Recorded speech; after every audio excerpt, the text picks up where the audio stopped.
네, 안녕하세요. 김탁입니다. 오랜만에 드라이빙 시황으로 인사드립니다. 사실 요즘에 시황 영상을 올리기가 부담스럽고 불편합니다. 요즘 같을 때. 저도 웃는 게 아닌데요. 지난주에 상상도 못했던 정치적 불확실성이 증시를 짓누르고 있죠. 투자의 관점, 어떤 시장에 대한 얘기를 좀 해볼까 합니다. 사실은 저는 이제 12월은 나쁘지 않은 달이 될 거라 생각을 좀 했어요. 개인적으로 11월 말 정도에. 통계적으로 5개월 연속 음봉이 나온 적이 별로 없거든요. 월간으로. 아주 극히 드문 상황입니다. 2008년도 리먼 때랑 2011년도 부채 한도 협상 결렬되고 2010년 초반에 유럽 재정위기, 그리고 가장 가깝게 2018년도 미중 무역 분쟁, 2022년도 인플레이션, 2020년 3월달 코로나 팬데믹, 이럴 때도 5개월 연속 빠진 적은 없어요. 2, 3개월 빠졌다가 반등하고, 아니면 한 달에 굉장히 많이 빠지고, 코로나처럼 빠졌다가 반등하고, 그렇지 이렇게 줄줄줄 흘러내린 적은 없어요. 5개월 동안 음봉이 나오고 안 좋았던 이유는 분명히 있어요.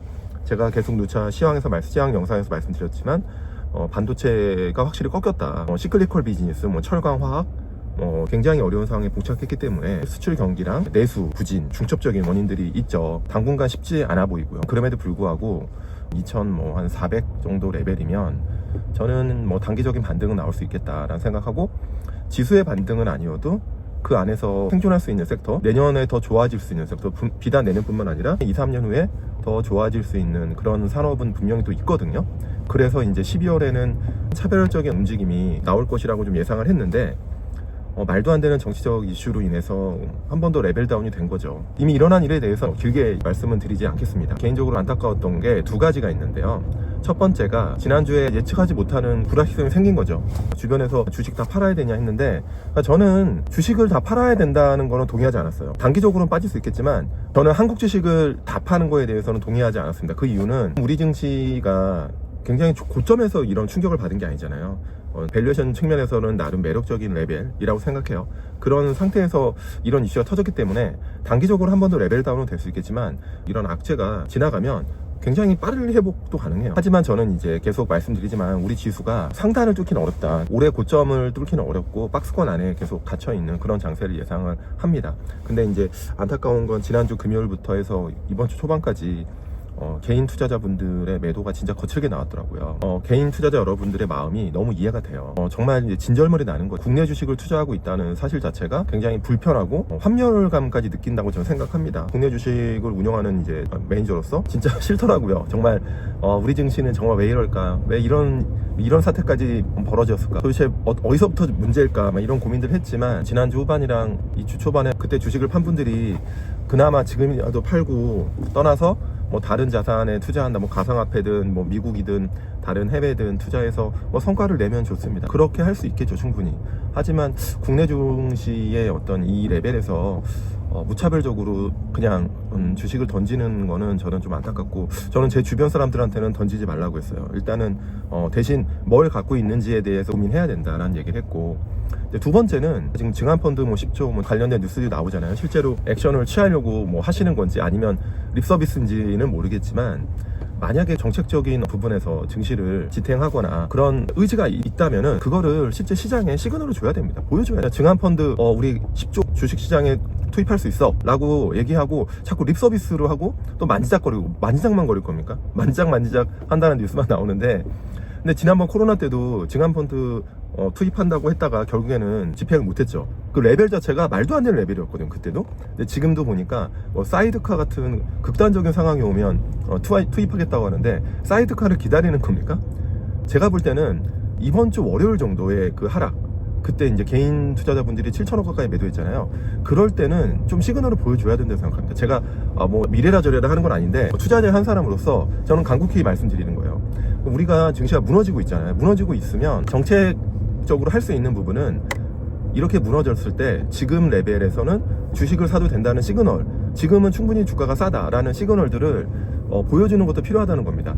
극단적으로 사이드카 걸리고 서킷 브레이크 걸리고 시장이 완전 너덜너덜해질 때까지 기다렸다가 투입하는 게 아니라, 어느 정도 이런 불확실성이 있고 주가의 변동성이 커진다 싶으면 분할로 사면 되잖아요. 그리고 과거에 증안펀드 들어온 시점에 다 먹었어요. 엄청 수익이 많이 났습니다. 그럴 때 사면. 그래서 국민연금도 최근에 주식을 매수하고 있는 거 아닙니까? 그래서 무턱대고 그냥 뭐 증안펀드를 다 소진하라 이런 건 아니고, 시장은 센트가 중요하거든요. 심리입니다, 심리. 그 심리가 무너지면 진짜 돌이킬 수가 없거든요. 근데 지금 심리적으로 굉장히 불안하고 개인 투자자분들이 겪지 않아야 될 이런 정치적 이슈로 인해서, 말도 안 되는 이런 이슈로 인해서 주식을 내던지고 있는데 개인들의 이 자산이 그냥 날아가고 있는 거잖아요. 그러면 정책적으로 최대한 막아줄 수 있는 액션은 좀 필요하지 않았나. 물론 증안펀드 뭐 10조 들어온다고 해서 떨어지는 칼날을 막을 수는 없겠죠. 계속 떨어진다고 하면.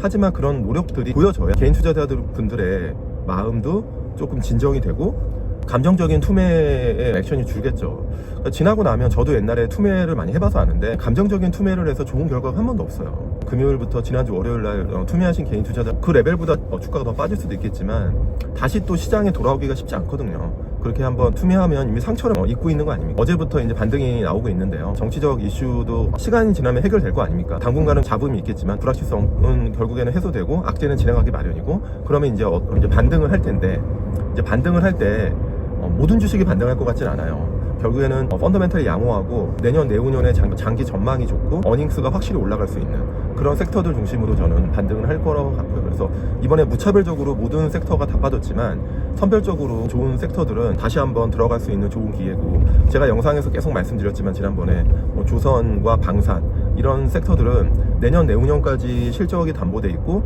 매크로 환경도 저는 전혀 나쁘다고 보지 않고요. 그러니까 방산에 대해서는 이렇게 노이즈가 많다고 여기시는데, 저는 전쟁이 끝난다고 해도 각국의 그 자주국방에 대한 니즈는 절대 바뀌지 않는다고 봅니다. 물론 노이즈는 생겼죠. 머스크가 이제 드론 얘기도 하지만, 드론은 국방 전력 중에 하나지, 그렇다고 해서 전투기나 탱크나 전차 같은 재래식 무기들이 아예 없어질 수는 없거든요. 그거는 미국의 얘기입니다. 그리고 한국의 방산회사들이 미국에 수출하는 거 1도 없거든요. 그래서 그런 부분에서 저는 너무 걱정을 하지 마시라 말씀을 좀 드리고 싶고요. 그러니까 조선은 오늘 거의 또 신고가 무렵까지 올랐는데, 계속 제가 말씀드리는 겁니다. 그 LNG가 빅사이클이 올 가능성이 매우 높고, 2028년도 이후에 LNG가 거의 300척 이상이 쇼티지가 날 수 있다라는 그런 자료들이 있더라고요. 300척이면 엄청난 양이거든요. 그동안 바이든 정부 때 승인이 중단되거나 지연됐던 LNG 프로젝트들이 이제 트럼프 2기가 되면서 저는 굉장히 속도감 있게 승인된다.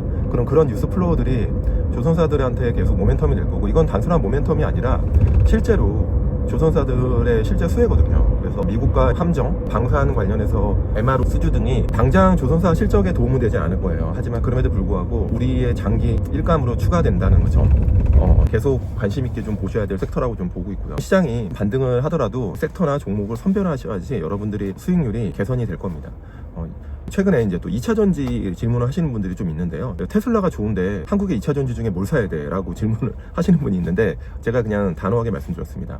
그냥 테슬라를 사라고. 테슬라의 기업가치 상승은 우리 한국의 2차전지와 무관하진 않지만 별로 득이 되지 않는다. 지금 테슬라의 기업가치는 제가 테슬라 영상에도 올렸지만 자율주행의 가치고 AI의 가치로 올라가는 거지, 전기차의 판매량 증가로 올라가는 건 아니다라는 말씀드리고요.